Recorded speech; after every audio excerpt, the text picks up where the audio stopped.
Welcome back to the Freedom Unchained channel.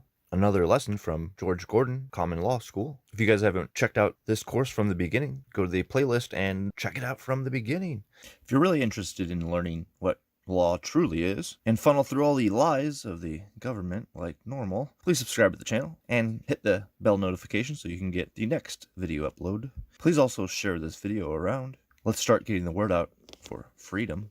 Of course, leave a comment so the algorithms will help spread this video around. And also support the channel by going to the new page that I set up to help guide the projects that I wish to be working on. So I hope you guys come over there and join me or support me in some way. I'm sure there'll be job postings up for people if they want to help with websites or make articles or whatever skills that you have. I'm sure I can use them. Just get in contact with me. Check out the website. Look out for the mastermind that is going to be built. It's going to be grown as we build it.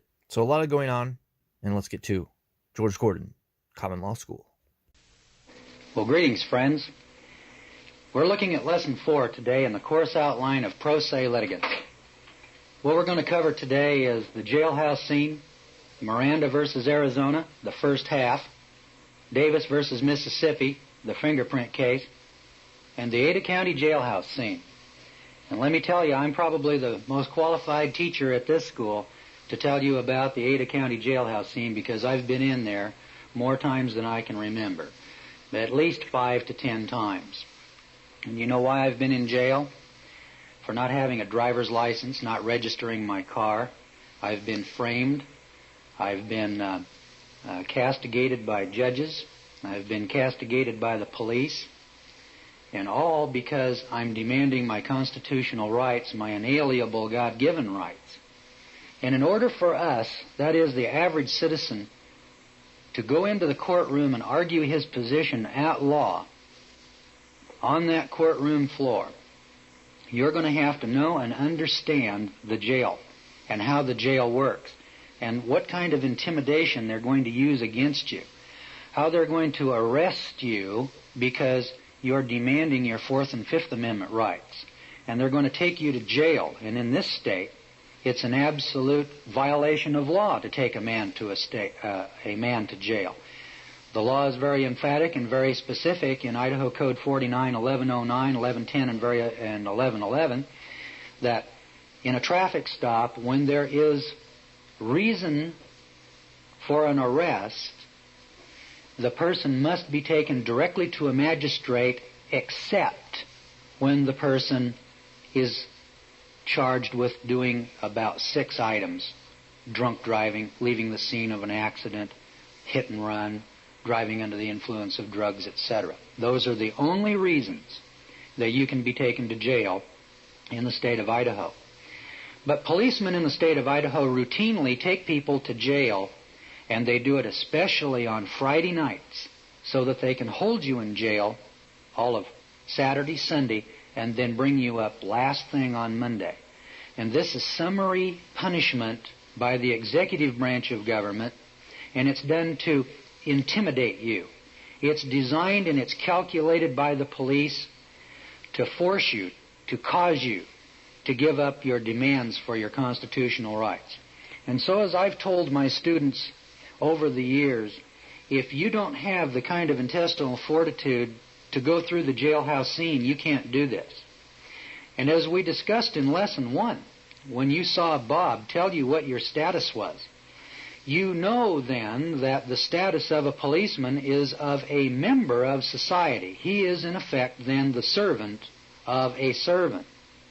I'm claiming the status of a free and natural person, a merchant and trader at law on a cash basis.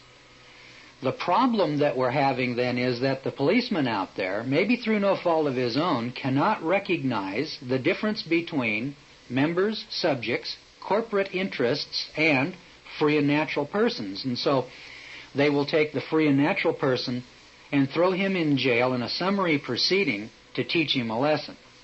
Many of these policemen are ex-Marines, and they're used to this thing of just, you will do this because I'm telling you to do it. Now, many of you have probably had this type of harassment by the police or the threat of that type of harassment by the police. Today we're going to learn how to deal with and how to handle that harassment. And in order to do this, you need to get in front of you, before we move forward, Miranda versus Arizona. Get your book out. It came in Lesson 1, or it was at Lesson 2. You should have that green book that says Miranda versus Arizona. And you want to pull out, so that you can follow along with me, Davis versus Mississippi. Now, before we get into those, let me then just tell you of one of the experiences that we've had here in Ada County, which goes back to about March of 1982. I was riding my motorcycle down River Street here in Boise, and a policeman stopped me and came up and he demanded the registration, license, that's the driver's license, and proof of insurance. So I replied to the officer, "What's your probable cause? Do you have any reason for stopping me? Do I look like the kind of person who doesn't have a driver's license?" And the officer immediately became incensed and more belligerent, demanding the driver's license. Well, intimidation is one of the tactics that policemen learn when they go to police school, that you've got to intimidate people. That's why they wear dark glasses. You ever notice that policemen always wear sunglasses so that you can't see their eyes, you can't see them shift, you can't see the nervousness, the apprehension that the policeman is actually suffering under? All right. So Officer Schmedley, we'll call him, said, "If you don't show me the driver's license, I'm going to arrest you." Well, wait a minute, Officer Smedley. Are you going to arrest me and take me to a magistrate, or are you going to exercise police powers and summary judgment and take me to jail? "I'm going to take you to jail," Officer Smedley told me. Well, Officer Smedley, let me tell you that pursuant to Idaho Code 491109, you're commanded to immediately take me to a magistrate, and I'm demanding that you take me to a magistrate. And I demand all of my rights at law and waive none of my rights at any time, for any cause or reason, including my right to time. And if you do not take me to a magistrate, you're in the process of committing a felony under Title 18, Section 241 of the U.S. Code. Now, the reason for telling him that right then and there was so that he would be forewarned not to do that. Remember, the policeman has to tell you what your rights are, doesn't he? Doesn't he have to say you have the right to remain silent and anything you say can and will be used against you in a court of law? Well, then the courts are just as stringent upon you telling the officer what crime he is about to commit or is in the process of committing. That being the case, you need to make the demand for your rights. Demand your rights right off the bat. And don't ever forget that statement. And here it is. And if you don't have it memorized, write it down and carry it with you. This is your demand of rights. Officer, judge, whoever you're speaking to, in whatever forum, I demand all of my rights at all times. And I do not waive any of my rights at any time, including my right to time. Now the officer went ahead and arrested me and took me out to jail. So we get into the jailhouse scene. The first thing you've got to recognize in jail is that the purpose there is to gain psychological control over you. And I'm going to show you from Miranda versus Arizona how the Supreme Court shows us how to use our Fifth Amendment rights, how the Supreme Court of the United States views an individual when he goes into the jailhouse scene or when he is confronted by a police officer. The problem that you're facing isn't that you're the criminal. The problem is that we have criminals in uniforms with guns on their hips and badges on their chests running around violating our rights, which are felonies. And these people are acting, for the most part, with good conscience. They think they're doing right, when in fact they are a worse criminal. Here's a man committing a felony violating my civil and constitutional rights, the supreme law of the land, trying to enforce a tax regulation pursuant to interstate or intrastate commerce. And here I am now in jail, and here's this officer claiming that I'm some kind of a criminal because I don't have a driver's license, registration, or proof of insurance. So I sat down, and after a little while they said to me, "All right, Gordon, come on over here, we're going to book you in." And they're a little crude and they're a little calloused, when they make these commands. They sound like a sergeant on in boot camp. And I said, now wait a minute. Let me see if I understand what's happening here. What is it that you're proposing to do to me? All right, Gordon, let's not have any of your smart lip. Get over here. We're going to take your fingerprints and shoot your picture. Oh, wait a minute. Are you telling me then that you're going to take, against my will and over my objection, my fingerprints and my photograph? There's a little pause about the time this happens. Sometimes they'll become angry. Sometimes they'll sit back and they'll wonder what's coming next. Well, in my case, I said, now, I'm demanding, pursuant to Idaho Code 49-1109, that you take me directly to a magistrate. And I'm demanding a court order pursuant to Davis versus Mississippi. I want you to obey the law. Oh, that'll just blow their minds. And then they come unglued and they begin threatening you. And in my case, two great big ex-Marines grabbed me and dragged me across the floor, and they said, all right, we're taking your prints. I doubled up my fists like this. Are you going to beat me like you did Miranda? Are you going to kill me in here like they're doing in Los Angeles? Are you going to harm me in some way and steal my property against my will and over my objection? Do you notice the statements that I'm using? These statements, when you're actually in the confrontation, sound ridiculous. They sound insane. But let me tell you, these demands for rights and these questions that you're asking are absolutely necessary and imperative for your offensive move, which comes under Title 42, Section 1983. Remember, when you go to sue the sheriff and the deputies for beating you up or depriving you of your rights, you're going to have to go into the courtroom and you're going to have to prove that it was Officer Smedley, Officer O'Neill, Officer Jones who did these acts to me. And you're going to have to put them on the witness stand. And you're going to have to examine them. And they're going to have to sustain cross-examination. You're going to have to introduce evidence, documentation, witnesses. And so when you're in the jail, you're actually demanding your rights in hopes that they will not give them to you. Another tactic that you use is this. Listen to this little ploy, and then I'll get back to the point. Officer, I demand paper and pencil so that I can write a writ of habeas corpus. I'm being detained against my will and over my objection illegally and unlawfully, and therefore I want a writ of habeas corpus to go before any magistrate. Will you help me do that? No. I've never found one yet that would get me a pen and paper. But I'll tell you, they don't beat me up and they don't take my fingerprints anymore. And I've noticed now in Ada County that we have a big change in the way our law enforcement personnel deal with people who demand their rights.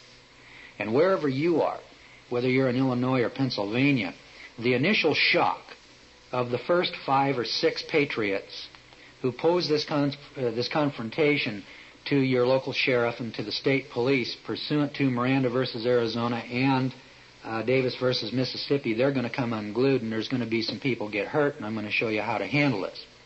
But after the initial shock, they'll back off and recognize when they do a little legal research that they have indeed violated the law. And then they'll be panic-stricken, wondering when this Title 42 suit is going to come down. And let me tell you, when the first Title 42 suit is filed in your county, you're going to see a real difference in the way your law enforcement officers deal with you. Now remember, this is the very first confrontation in Ada County. George Gordon is in the jail. George Gordon will not give them his fingerprints, and he's demanding Fifth Amendment protection. Those fingers right there belong to you. And those fingers have incriminating evidence or potential incriminating evidence that could be used against you. Now remember, at this juncture of time, you're not convicted of any crime.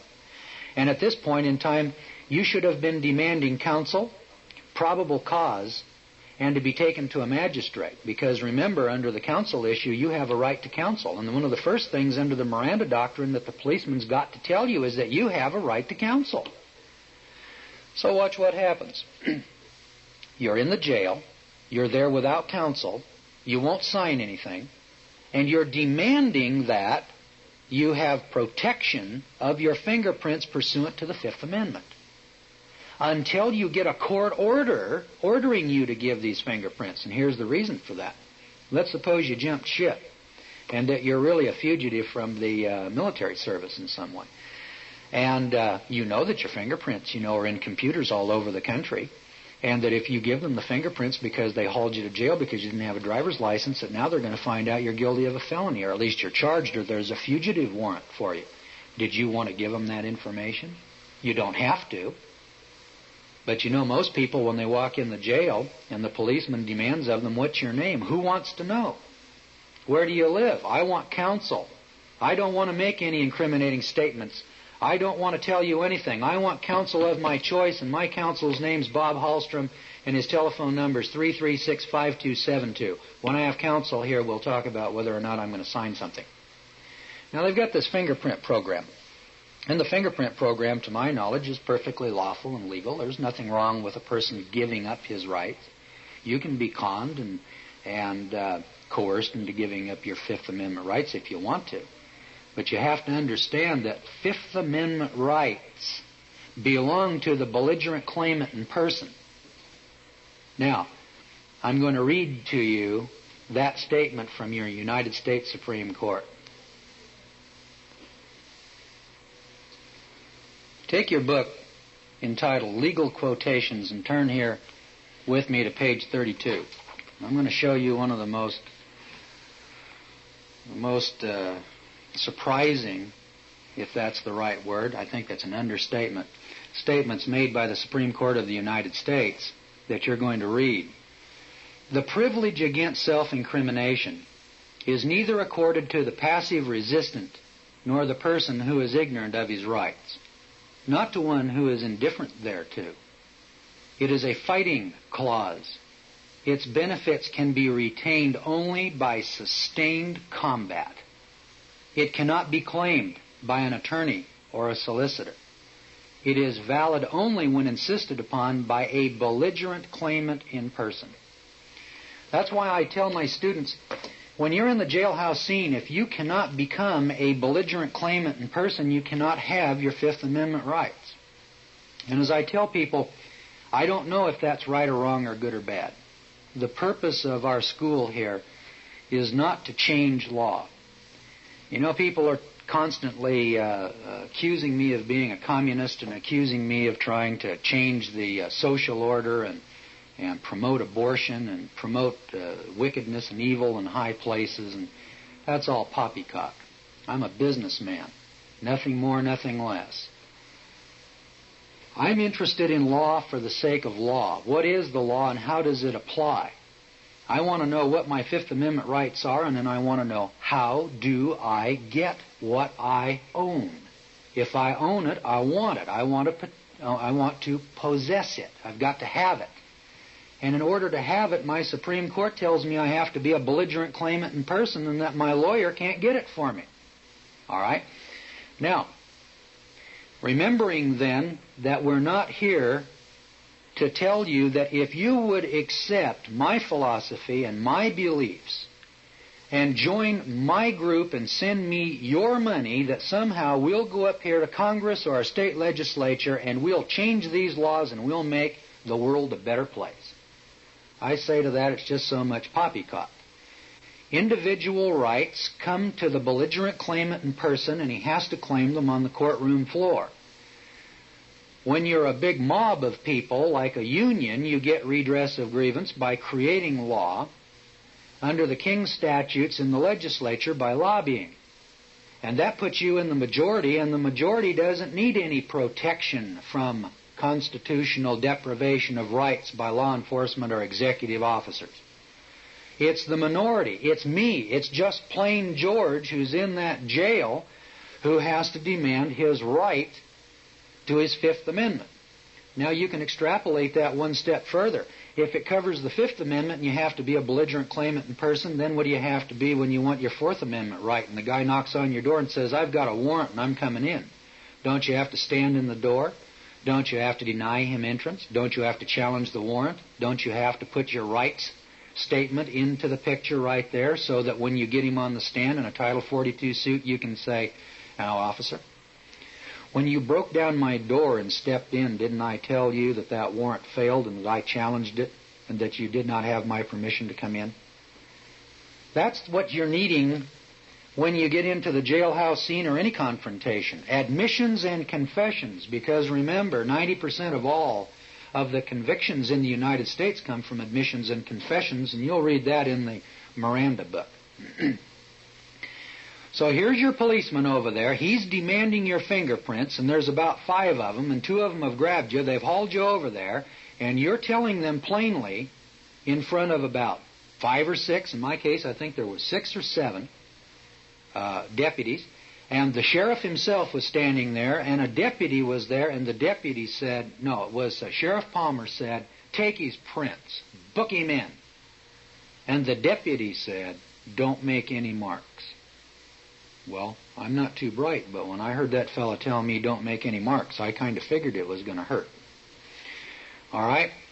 But remember, there's another thing that is built into every human body. Not only do you have a mind to think with, but also the physical body can only take so much pain and then it becomes unconscious.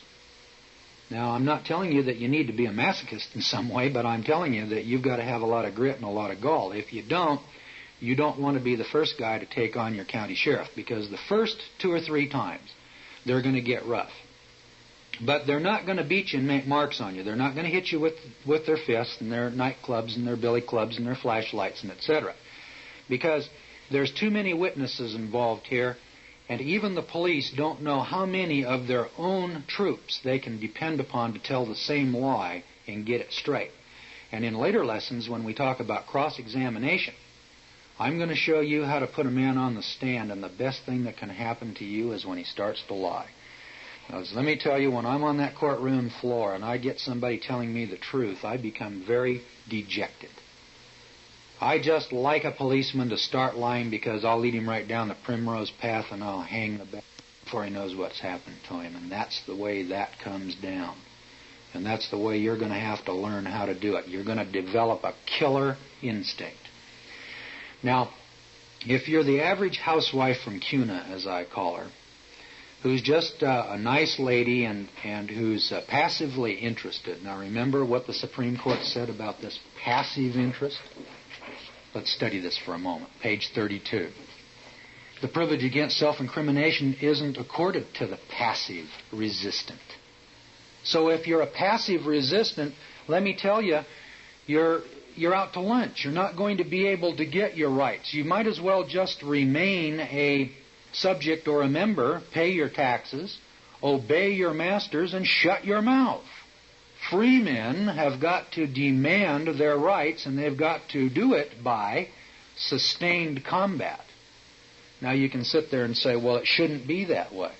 Oh, well, I don't know how it should be. I'm just telling you the way it is. Now that case, by the way, is called United States versus Johnson, and it comes from 76 Federal Supplement, page 538. And you've got the book, so if you want to go read the case for yourself. It would be good exercise for you if you picked it up and studied a little bit. Now you understand where you're at. If you want your rights, you're going to have to, through sustained combat, become a belligerent claimant in person and demand them. That doesn't mean that you can say, well, gee, I wish you wouldn't take my fingerprints. Oh, here's my hand.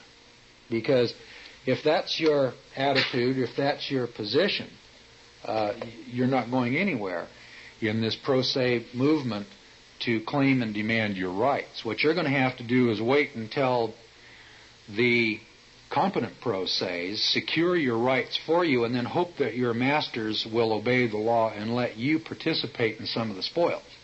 Meanwhile, back on the farm, I go to jail every once in a while, but when I go to jail, I'm there gathering evidence, interviewing prisoners, documenting facts, taking down officers' names and badge numbers. And if you don't think that drives those fellows right up the wall, wait till I tell you some of the story.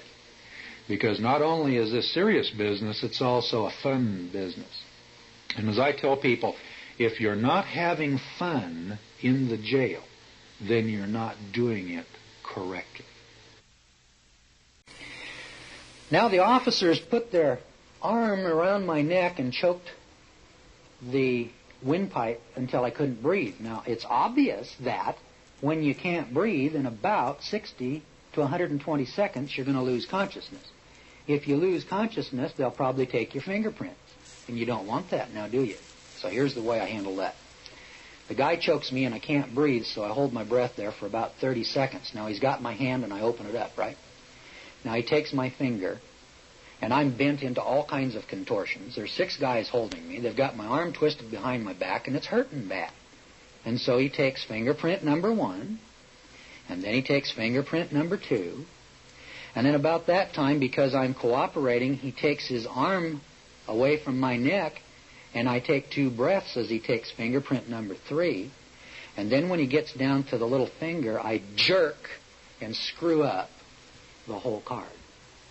Boy, if you don't think that's going to get their attention, boy, now they really get mad at you. Now they choke you again.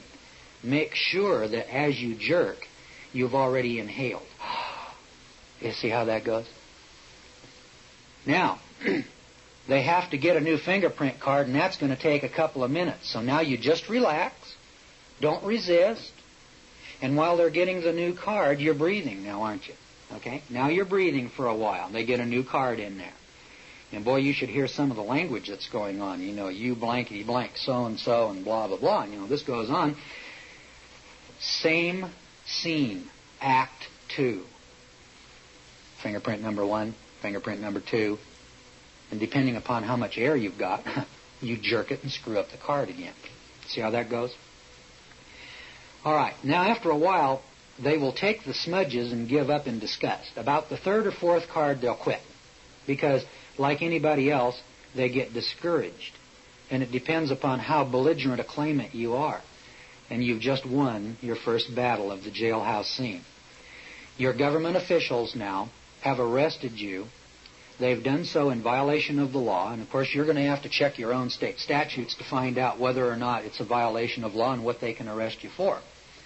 But basically, you cannot be arrested in a traffic case unless you've done something to damage someone's life, liberty, or property. There has to be a common law action in order to be arrested.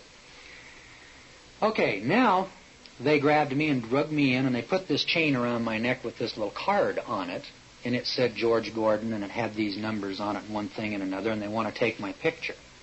Now, that picture that they're going to take can be subpoenaed, and it can be produced in a civil case as evidence of police brutality. And so can the fingerprint card. You see, everything that you do in there has to be designed for the express purpose of gaining evidence and causing them, if you will, to violate your rights. In other words, sometimes the police won't violate your rights because they're not smart enough to do that. And so you're going to have to help them a little bit. And in order to help the policeman violate your rights, you have to make certain demands. I don't want you to take my picture because it's a violation of my religious ideology pursuant to the First Amendment. Now, what have you told 6 people there? Ah, shut up, dummy! And they grab you and they throw you down in this seat and they've got this badge on you here. What do? You try to get up. You don't sit there and let them take your picture. And so here's the guy trying to take your picture. Now, 2 of these big Marines, push you down and hold you, and then you turn your head off to the side. Now what do they got? How are they going to take your picture like that? Now they've got to have big hands right here, don't they? And when they got those big hands, you make a big face like the ugliest contortion that you can produce when they snap that picture, each and every time. That picture is evidence of police brutality taken with their own camera. You see what we're doing? You see why I tell you you've got to have the killer instinct? Because if you're just an average housewife from CUNA, you're just going to sit there and take the picture.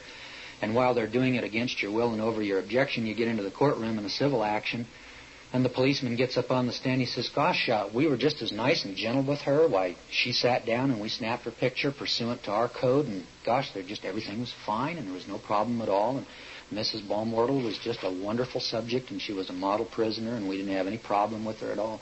And here you are trying to convince this jury that these people have violated your rights and that they've committed a felony under Title 18. Oh, you don't think police lie? Well, let me tell you, I've been doing this for 5 years. And I've argued 35 cases, and 33 of them are criminal. And of the 33 criminal cases, I've probably dealt with 50 policemen on the witness stand, and there's only one man with a badge on who ever told the truth on the witness stand. And I'm going to tell you his name because, I think that you ought to know that. His name is Richard D. Leonard. I'm not going to tell you who lied. I'm just going to tell you the one man who told the truth. You know how long he was on the witness stand? 5 minutes. And in the 5 minutes, I asked him about 10 questions, and in the 10 questions, he told the truth, and the judge dismissed the charge, which is just exactly what he should have done because there was no charge, and it was false and malicious.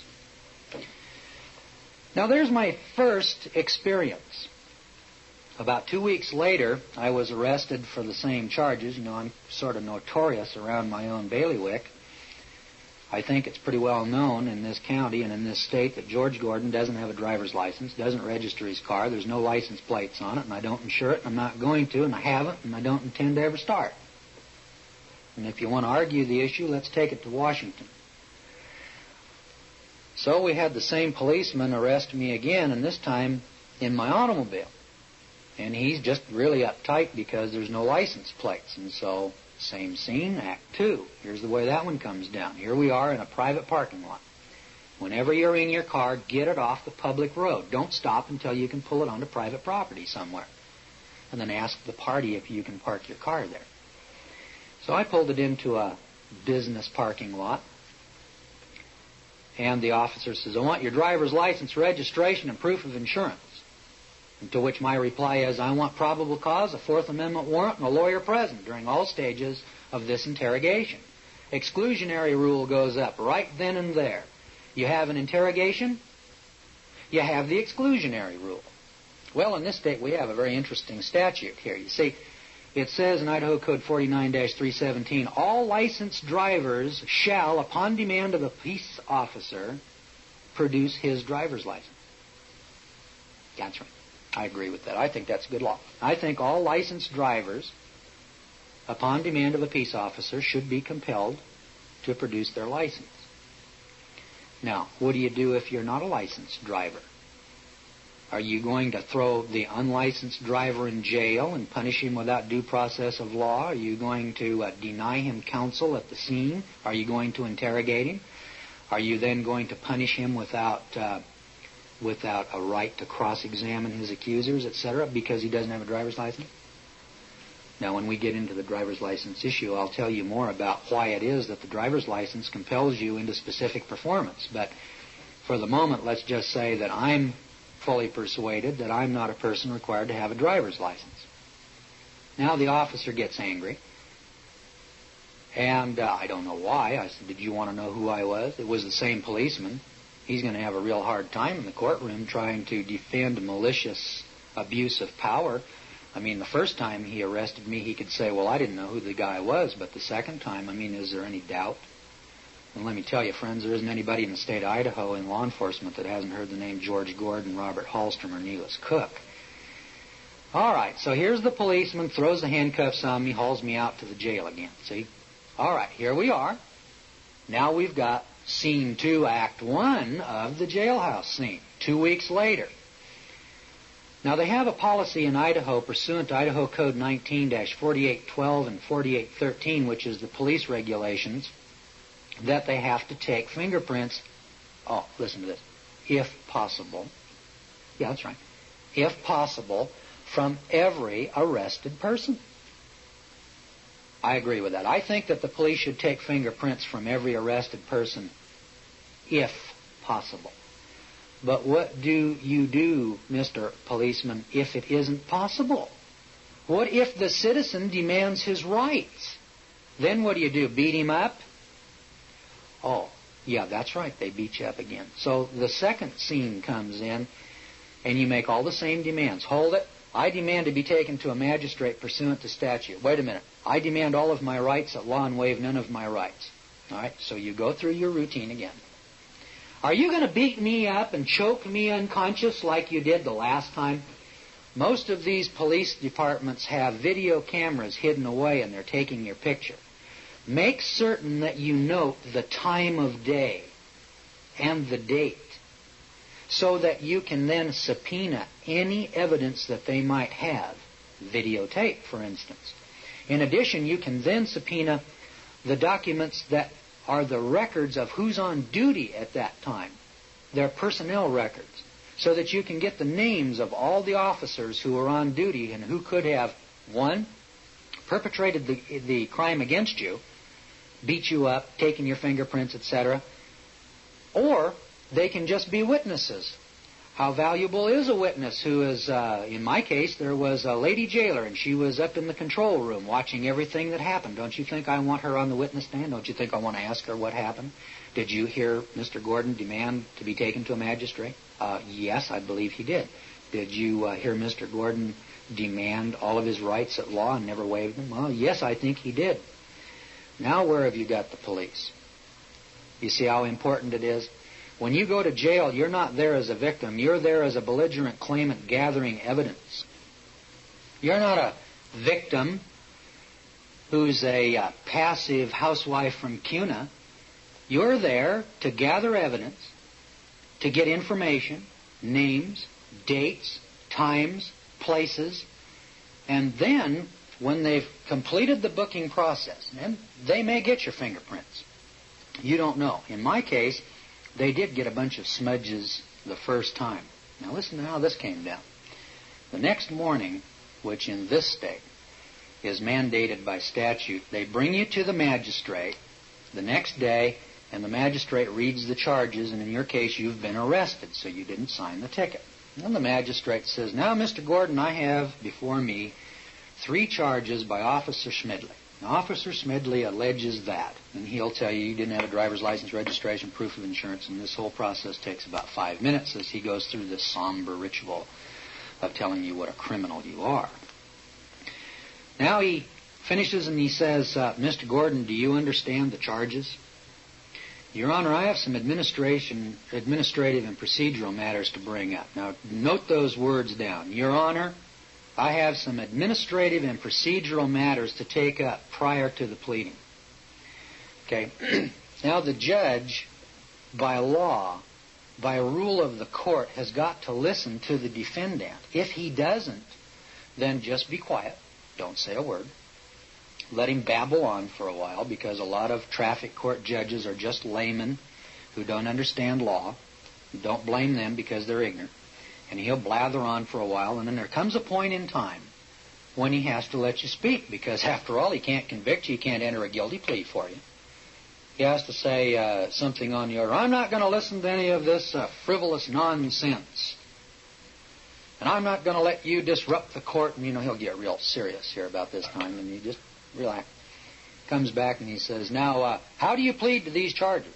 Excuse me, Your Honor, are you going to deny me my right to defend myself and to speak in my own behalf?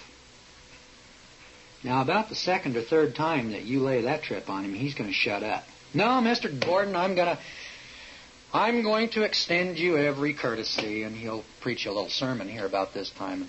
Thank you, Your Honor. I appreciate the opportunity that the court is allowing me here to defend myself, because the first thing that I need to bring up as a matter of administrative and procedural matter is those jailers beat me unconscious in there and extracted confessions and admissions from me against my will and over my objection in violation of the Miranda Doctrine, and I want the record to clearly show that anything that I've said in that jail to the officers, to anybody, any evidence, videotape, any audio tapes, any conversations, any words, sentences, or phrases that came out of my mouth, either allegedly or actually, I'm demanding that those be excluded as evidence in any future litigation against me in a criminal matter. Okay. See your first statement on the record? You've disclaimed everything that happened in there, but more importantly, you have an official court document, a record. What did you just tell them? They beat me unconscious in there. Now, what are you going to do with that? You're going to demand that record. In most courts, it's a tape recording. You may have to pay the $3. In this state, it's $3.50 to get the tape recording. Get it and tuck it away. You won't use that evidence for a long time. But in the gathering of evidence in that jail, they're not going to be giving you pad and paper. You're an undercover agent is what you really are. And you're going to have to work in some cases with no pencils. They'll throw you in a jail cell. Hey, buddy, would you give me a pen or a pencil? Would you help me write this down? In some cases, you'll have to tear toilet paper off and use a pencil to write down pertinent data, facts, and information. You may even have to smuggle it out of the jail. I'll get to that in a moment. Well, I created on the record the documentation that my allegation was, under threat, duress, and coercion, that I had been beaten unconscious, that they had taken my fingerprints from me against my will and over my objection. And note those words down because they also come from the Supreme Court. Against your will and over your objection. Here's why. Justice Hugo Black once observed or commented, failure to object is fatal. All right? And a parallel phrase that goes like this. Failure to demand your rights waives your rights. Now here again, I hear so many patriots complain. Well, it shouldn't be that way. And those dirty commie pinko judges, well, it's like I said before. I don't know if it's right or wrong or good or bad. I'm just telling you that that's the way it is. Now, maybe if we want to legislate or we want to lobby our legislators or we want to get laws and rules passed that are going to change status to or issues from demanding rights to automatically giving them to the slaves, I don't know. You decide whether or not you want to do that in Illinois or Maine or Texas. I don't know, and I'm not even going to get involved in it. I'm telling you right now that if you don't demand your rights, you've lost them. And that's the end of that argument. And you can sit here and argue until you get to Washington, D.C., and Chief Justice Berger is going to tell you the same thing. You didn't object timely, you didn't demand your rights, so therefore it's waived, and they'll sit there and quote a string of cases like Garner and McCullough and say that's the end of the argument. Next issue, Mr. Gordon. You don't want to get into that position.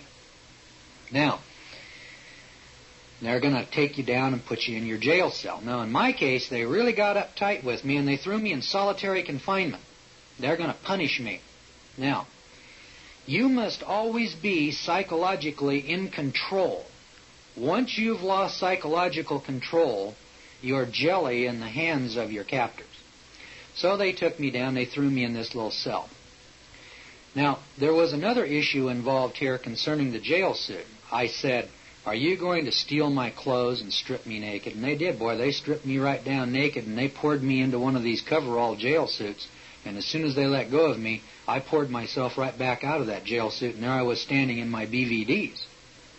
And so they sent me down to a solitary confinement cell, and I think I paced it off. It was 3 paces in one direction, which is about 9 feet by 4, so I think it was about 9 by 12.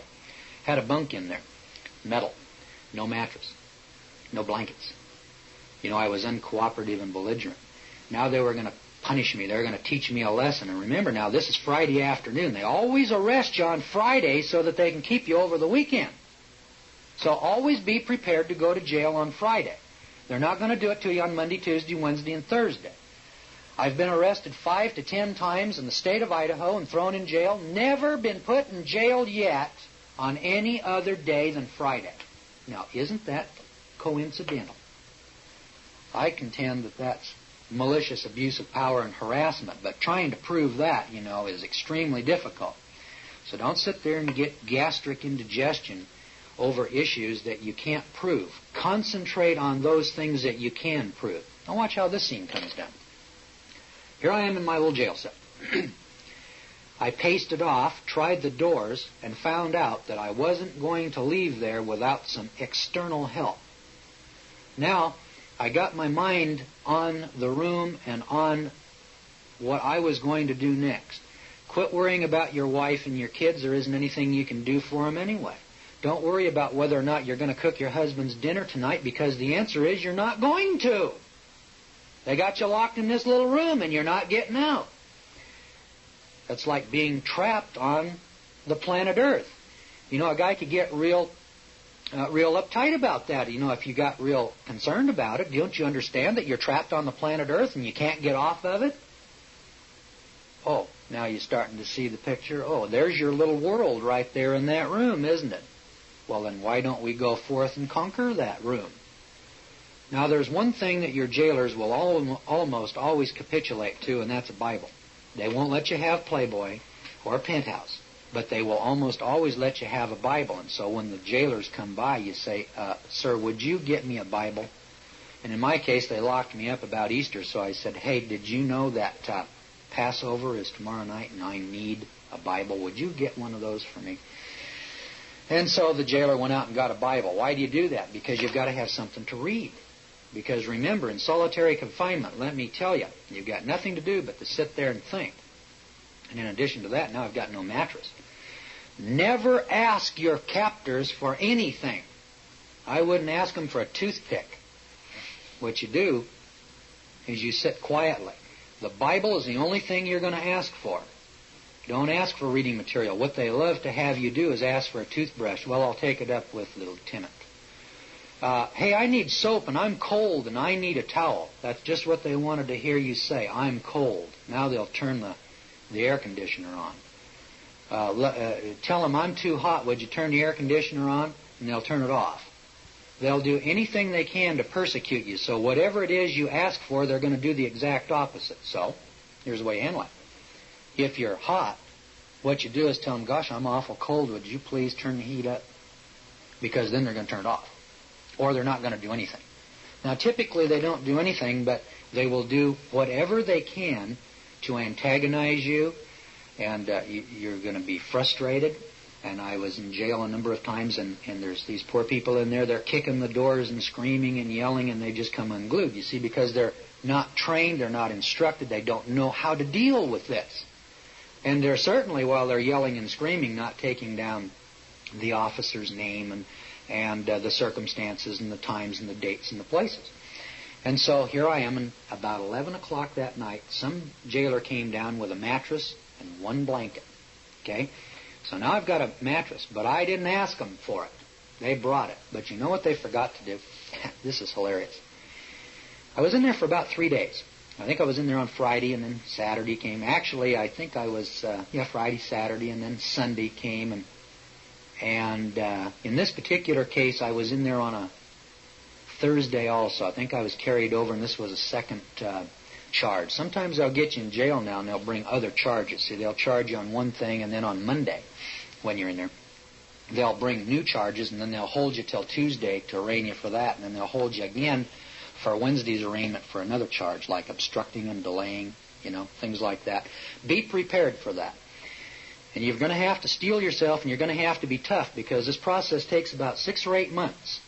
And the first 2 or 3 of you who go through this are going to be the trailblazers for everyone else. Because in this county, and as we get to the end of this lesson, I'll show you how much fun this gets. See, they don't arrest people in this county anymore because they don't have driver's licenses. Yeah, they learned that that's against the law.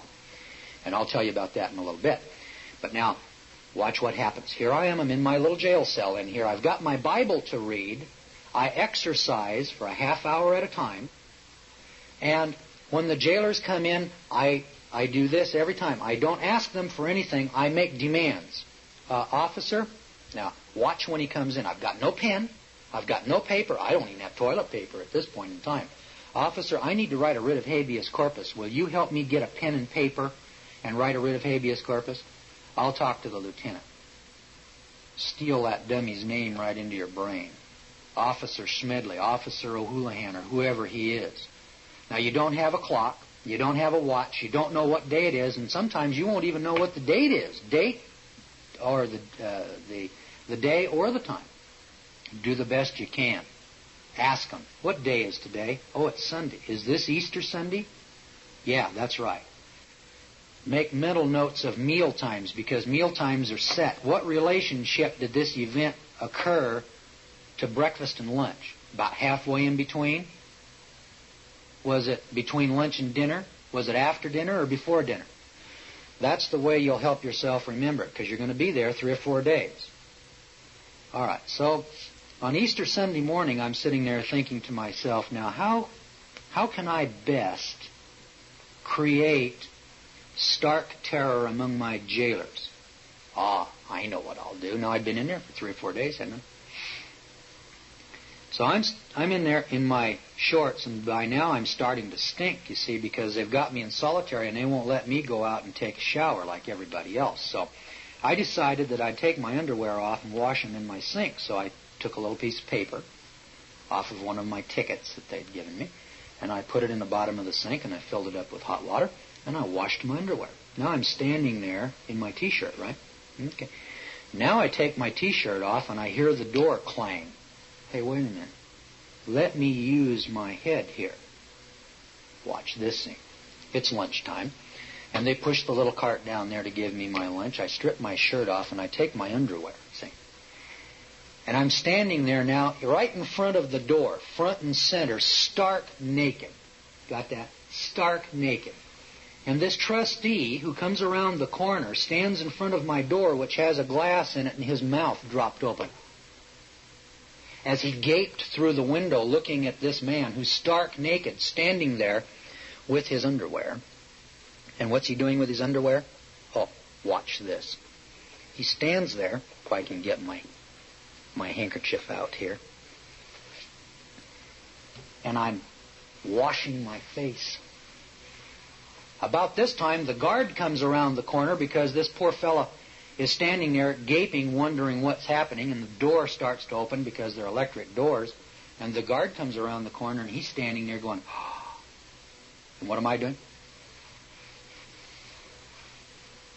Is there any reason why I can't keep clean? Is there some reason why you've deprived me of soap, toilet paper, towels, blankets, and the necessities of life? You mean you don't have soap? And he came into the cell. No, I don't have any soap, and I haven't had any for 3 or 4 days. I don't even know what day it is in here, and I don't have any towels, and I haven't had a shower for so long I can't remember when. Now, why am I saying that?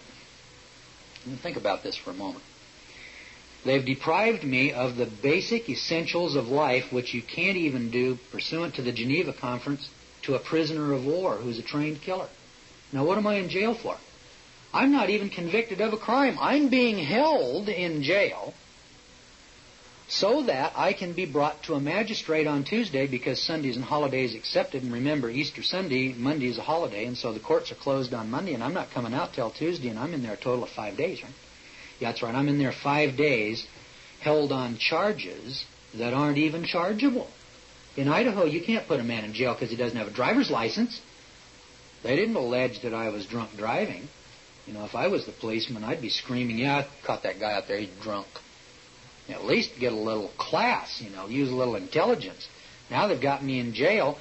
Now I've got the trustee standing there. About this time, the second trustee can't keep his curiosity down. He comes around the corner. Now we got the jail guard at the lunch break on Easter Sunday morning of 1982, and 2 trustees who were kitchen trustees who delivered the food to solitary confinement on that day.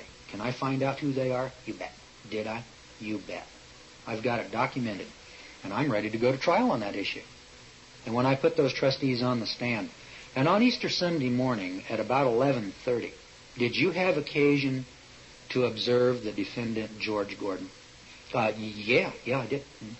And what did you see when you saw him at lunchtime? Well, he was standing in there naked. Naked? Well, let me see if I understand it.